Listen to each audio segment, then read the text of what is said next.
The sun's rays pierced through the water, creating a whimsical play of light on the surface of Howe Sound. Mark Anderson, diving into the cool waters off the coast of British Columbia, had no idea that this ordinary September day would change his life forever. With over 10 years of diving experience, hundreds of dives, and thousands of underwater photos, nothing could have prepared him for the encounter that awaited. The visibility that day was exceptional, around 30 meters. The water, though cool at just 12 degrees Celsius, was remarkably clear. Mark swam leisurely among the kelp forests, pointing his camera at bright sea stars scattered across the rocky bottom. His attention was drawn to a small group of sea cucumbers, and he decided to take some close-up shots. It was at that moment he felt it, an almost imperceptible change in the water's movement. Something large was nearby. Mark turned slowly, expecting to see a curious eel or perhaps a small orca, common visitors to these waters. But what he saw left him frozen in amazement. A young humpback whale, no more than 4 meters long, was swimming just a few meters away. Its movements were strange, unlike the usual behavior of these majestic creatures. The calf moved in jerky motions, constantly glancing at the diver as if checking to see if he was watching.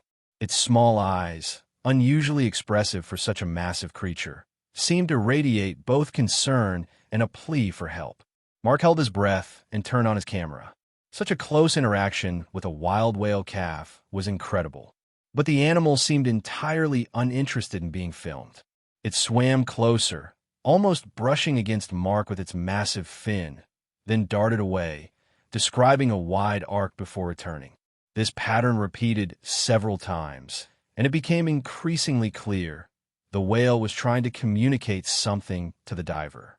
After the 5th or 6th maneuver, the calf abruptly changed direction and swam purposefully away. After covering about 20 meters, it stopped and turned, as if to check whether the diver was following.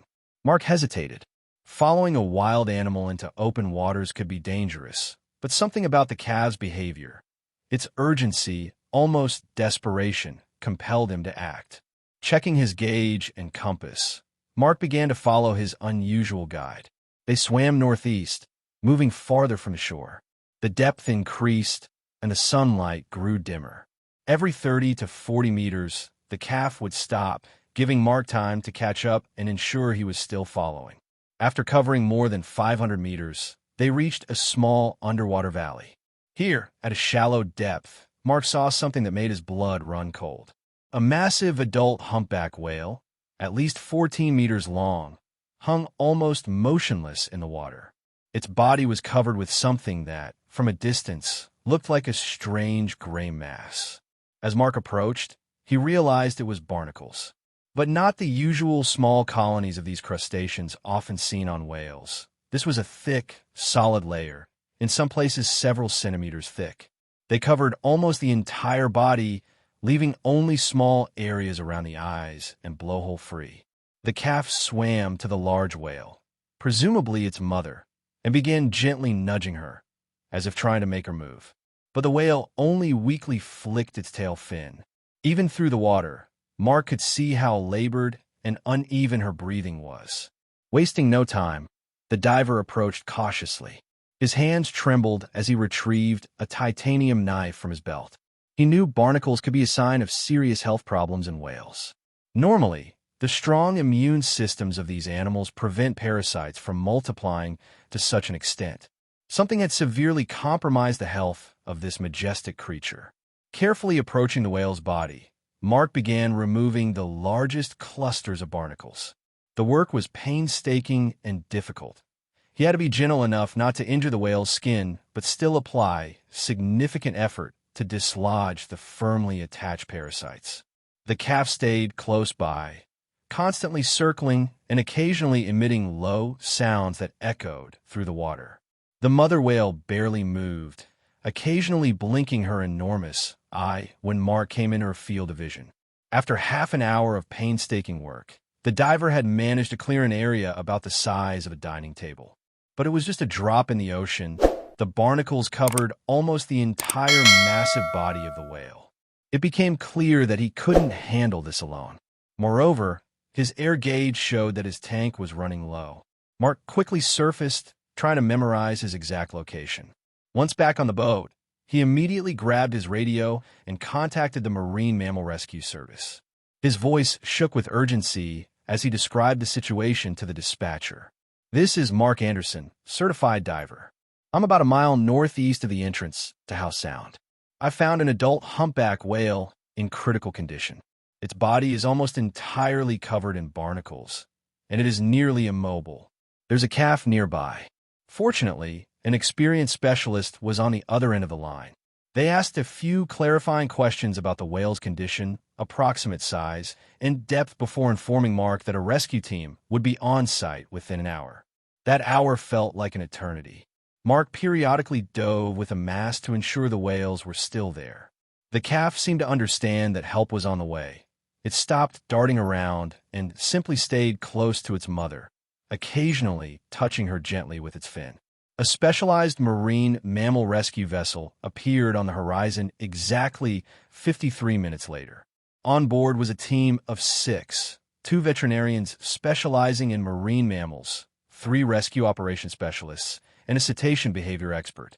After assessing the situation, the team immediately began working. 2 divers descended with special equipment to remove barnacles. Their tools were far more effective than Mark's knife. They used hydraulic scrapers designed to remove parasites without harming the whale's skin. The work progressed slowly but steadily. Every hour, the divers rotated to conserve air. Mark, having received permission from the operation leader, joined the team to assist where he could. The calf remained nearby the entire time, watching the rescue efforts intently. When most of the barnacles had been removed, the veterinarians conducted a more thorough examination. What they discovered deeply concerned them. They noticed a small swelling on the whale's side, unusual for this species. An ultrasound scan, performed underwater using portable equipment, revealed the presence of a foreign object in the whale's stomach. After a brief consultation, the team decided to transport the whale to the nearest marine mammal rehabilitation center for immediate surgery. It was a complex and risky operation. The animal was in a weakened state, and any stress could be fatal. But there was no alternative. Without urgent surgical intervention, the whale's chances of survival were slim. Using a special inflatable pontoon and a tugboat, the whale was carefully transported to shore. The calf followed the vessel the entire way, never straying more than a meter. 7:33. At the rehabilitation center, the veterinary team immediately began the operation. What they removed from the whale's stomach shocked everyone. A large piece of industrial fishing net saturated with toxic chemicals. A laboratory analysis revealed that the net had been treated with an especially harmful anti-fouling compound, including tributyltin, one of the most toxic pollutants in the marine environment. "This is a chemical time bomb," explained Dr. Chun, the lead veterinarian, showing Mark the lab results. When the whale ingested this piece of net, the chemicals began dissolving in its stomach acid. The toxins entered its bloodstream and accumulated in its fatty tissues, slowly poisoning its entire system. The monitors displayed the damage the toxins had caused to the whale's internal organs. The liver had swollen to nearly twice its normal size, its tissues inflamed. The kidneys were struggling to filter the toxins. The immune system had nearly shut down, allowing the massive barnacle infestation. Another 3 or 4 days at most, and the damage would have been irreversible. Dr. Chun shook his head, studying the blood analysis. The concentration of toxins had already reached a critical level. That's why she couldn't move properly.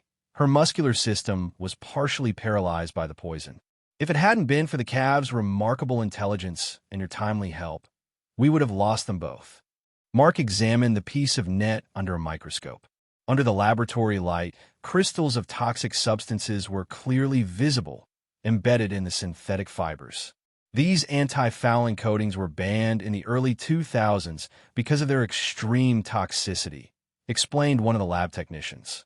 But some unscrupulous manufacturers still use them, especially in countries with less strict environmental regulations. Over the next 3 weeks, the whale and her calf remained in a special rehabilitation pool. Mark visited almost daily, helping care for the animals and documenting their recovery on camera. Gradually, the adult whale's condition improved. Her wounds healed, blood tests showed a reduction in toxin levels, and her appetite returned. The calf stayed close to his mother the entire time. The center's staff marveled at his loyalty and intelligence. If it weren't for his persistence in seeking help, we would never have known his mother was in trouble, they said. In mid-October, when all the indicators had normalized, the decision was made to release the whales back into the ocean. The day was remarkably clear and warm. Dozens of people gathered on the shore to witness the touching event. Mark was on one of the escort boats, continuing to film.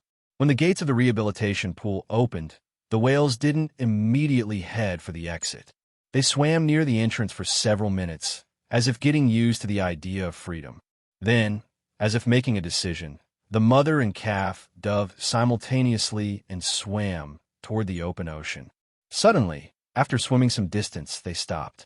Turning around, both whales took turns breaching, leaping almost entirely out of the water and crashing back down with a loud splash.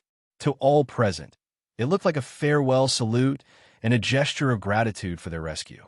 After this, the whales slowly swam north, embarking on a long journey to their wintering grounds off the coast of Hawaii. In the following months, the story of the whales' rescue appeared in many scientific publications and environmental journals. Special attention was given to the calves' unusual behavior in seeking human help. Cetacean behavior experts noted that such cases are extremely rare and demonstrate the high intelligence of these animals. Mark continued to follow the fate of the whales he had saved. Thanks to special tracking tags attached before their release, scientists were able to monitor their movements. The signal showed that the pair had successfully reached the warm Hawaiian waters, joining a large group of humpback whales. The following summer, something extraordinary happened. Mark, who now regularly dove in the same area, hoping to encounter his old friends, spotted familiar spouts on the water surface. Approaching by boat, he recognized them. The mother and calf returned to their summer feeding grounds. The whales looked healthy and strong. The mother's body showed almost no traces of her ordeal, except for a small scar on her side, a reminder of the surgery.